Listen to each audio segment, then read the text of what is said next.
And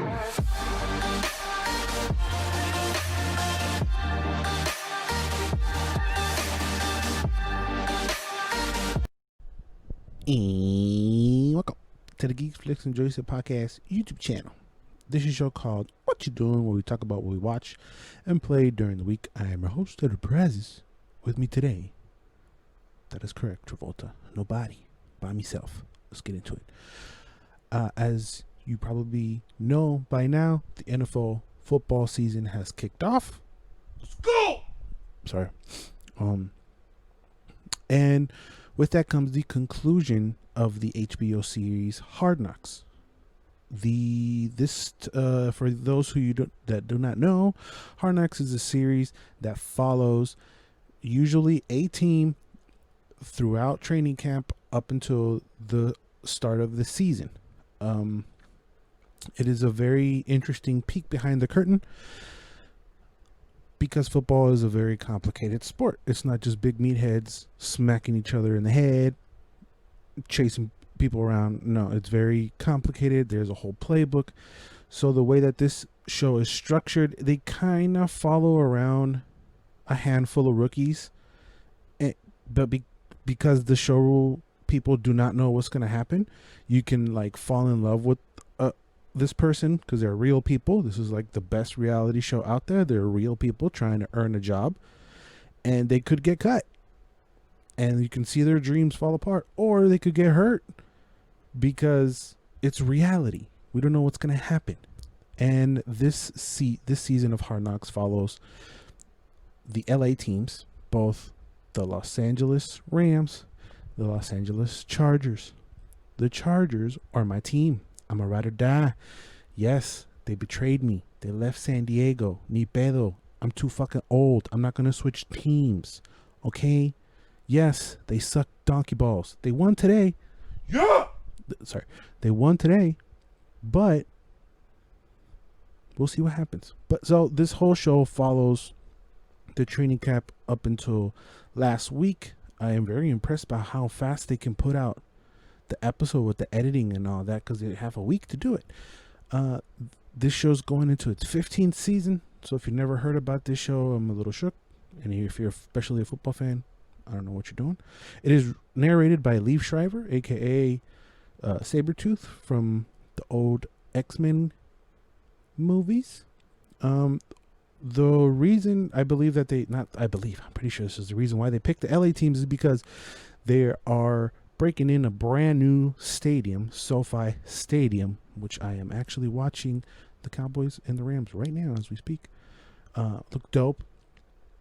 I don't like the uniforms, but whatever. So yeah, they're breaking in this brand new smoking hot stadium. I think it was 4-point-something billion with a B dollars. That's a lot of dollars, man. It's dope. It's very sad that no fans will be able to attend, but I would have liked to gone to opening day. Anyway, so it follows the difficulties of this season because obviously with Corona, things aren't normal. There's a lot of protocol that has to take place. They were having Zoom meetings. Actually, the Chargers coach, Anthony Lynn, got infected with the Rona. I wasn't aware about that. It also follows contracts. There were a few players who were in contract dispute, which is very cool. Yeah, it sucks when you're like rooting for somebody and they get cut just straight up. You're out of here. Go home. It's kind of like, oh, damn. All right, sorry, bro. So now you got to follow somebody else, because that's how the show kind of paints it. The Rona thing is really dumb because everybody's tested, so everybody's cool, right? But then they still got to wear masks. And then they're playing football, tackling each other with no masks and sweating all over each other. Oh, but you got to wear a mask. It was like, what?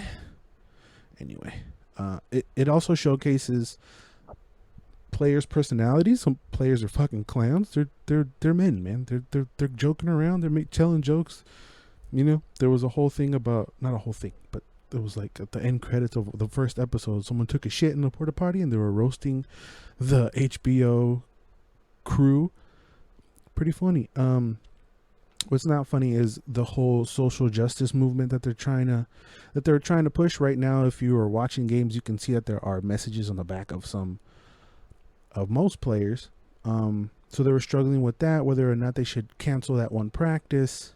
Some players were disagreeing. It's drama. It's very cool. And because it's HBO, there's no beeping of the bad words, and there were a lot of bad words because they're football players and they're animals.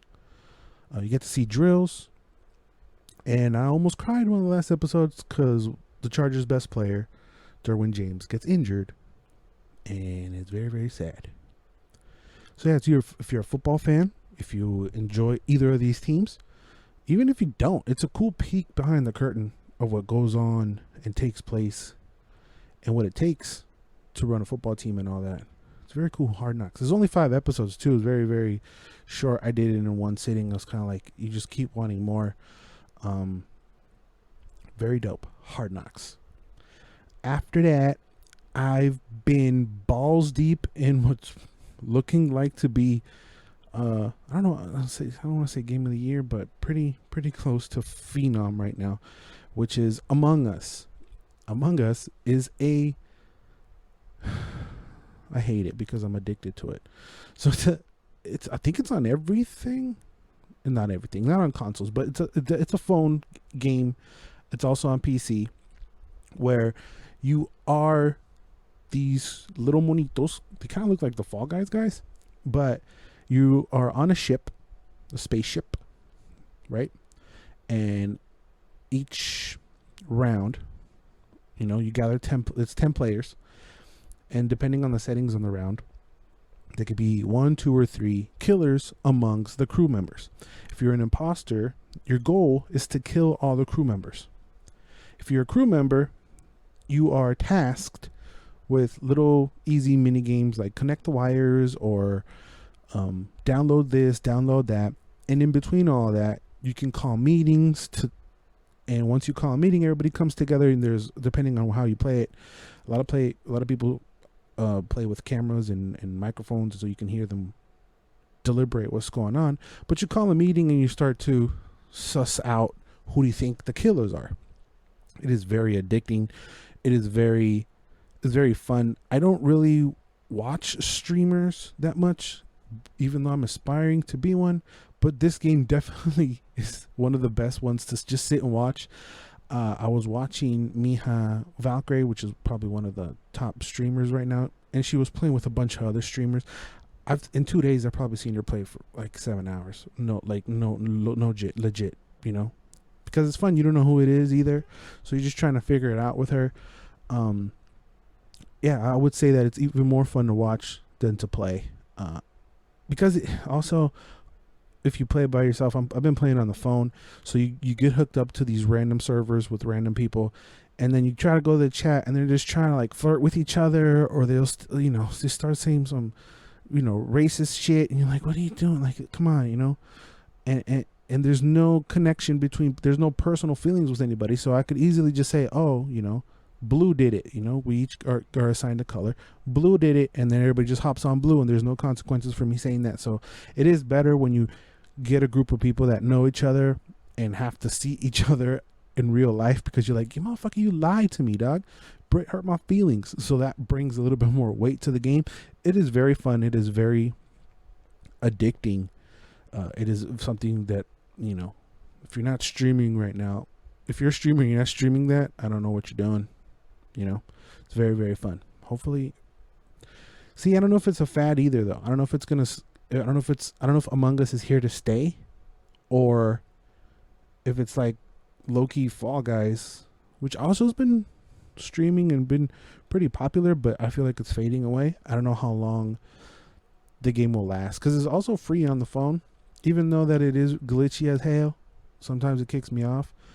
But yeah, I also like how, let's say you get killed, like, it's not like, oh, okay, kick out of the server and start all over.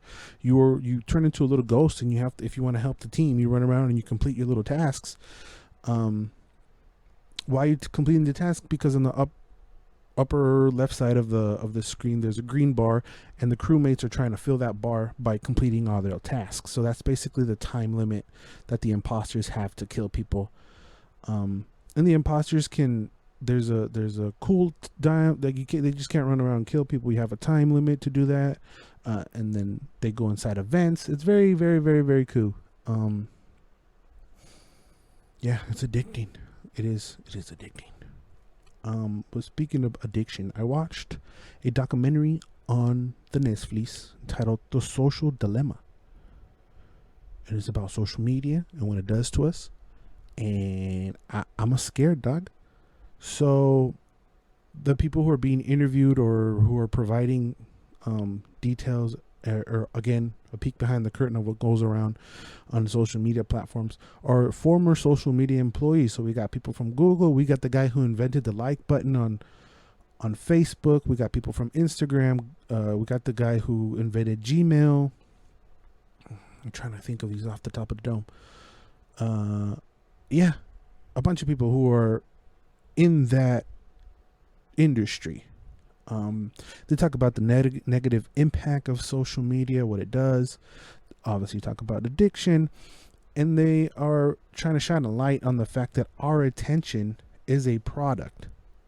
So we're being monitored and recorded while we're on these social medias, and manipulated up to engagement time, and there are algorithms that are steering us which way or another. So everybody has experienced this with, if you have an Alexa or even on your phone, you might be talking about something and then randomly you'll see an ad for that. That's happened to me countless of times. That is because our devices are recording us and they are marketing to us in a specific way by what we like, what we see, etc. Even on, I don't know if this has any, even on Among Us, I think when you're doing the settings, it's like, would you like personalized ads? You can shut that off. Funny enough, when I said, sure, I don't care about the personalized ads, I was getting shown stickers for Olivia Munn. I like me some Olivia Munn, but I ain't buying no damn stickers.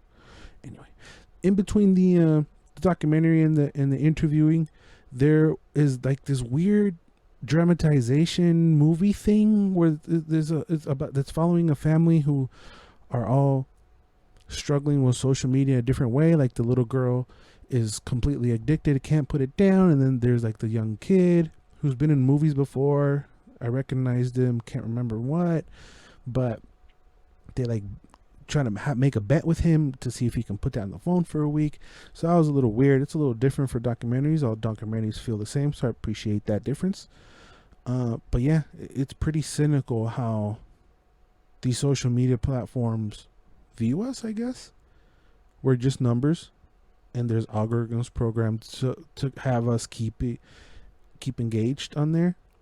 And there's a few things that scared me. One is that only two industries are call their customers users. One is the drug industry. The other one is the social media industry. I am not addicted to my phone per se. I can let it down. But it's just something that is always there when you have downtime, really. The social media goal is to send us through rabbit holes. We've all been down through one rabbit hole way or another. You know, you could be sitting there and just like, okay, I'm ready to go to bed, and then you see a TikTok, and then that TikTok leaves you to another one, so on and so forth, and it's been 2 hours, and you're like, what the fuck? What you got played, homie? That's what these social medias want to do. These media platforms want you to stay on there, and they're grabbing more information to show you more shit that you just saw in the future. Or you could just be chilling and you're like, oh, you know what? I don't know shit about horseshoes, and you go through a damn horseshoe rabbit hole, and you spend 2 hours watching people play horseshoes. And you're like, what the fuck? Or you're like me. Now they're gonna be sending me a bunch of Among Us gameplay. They also talk about depression and the likes and the dislikes and that shit. Again, I'm kind of not new to the social media game, but I'm indifferent about it. Like, I just joined Instagram like a couple years ago, kind of late. Like this phone that I had, I was like one of the weirdos that just got a phone a couple years last year, I think it was, because I don't go outside, so there was no need for me to have a phone. But now it's like I have it and I don't let it go. Let's talk about geographic results when you Google something. Depending on where you are in the world, you'll get different results. That this plays into the political aspect of it. Another stat that scared me, not scared me, but it's like, holy shit, that's wild. They said that fake news spreads 6 times faster on Twitter. That's wild. That is crazy. So go check out the Social Dilemma documentary. It's about an hour and a half. It's pretty cool. And on that note, go follow me on Instagram at the Geeks, Flicks, and Joysticks on the Instagram. Obviously, like, comment, and subscribe right here on the YouTubes. My personal social is at Edward Prazis, Paurazas. We got Bubbles at Alex_Mac211. Also follow the homie Jafel91. I am off to go play Among Us. Talk to you guys later. Bye.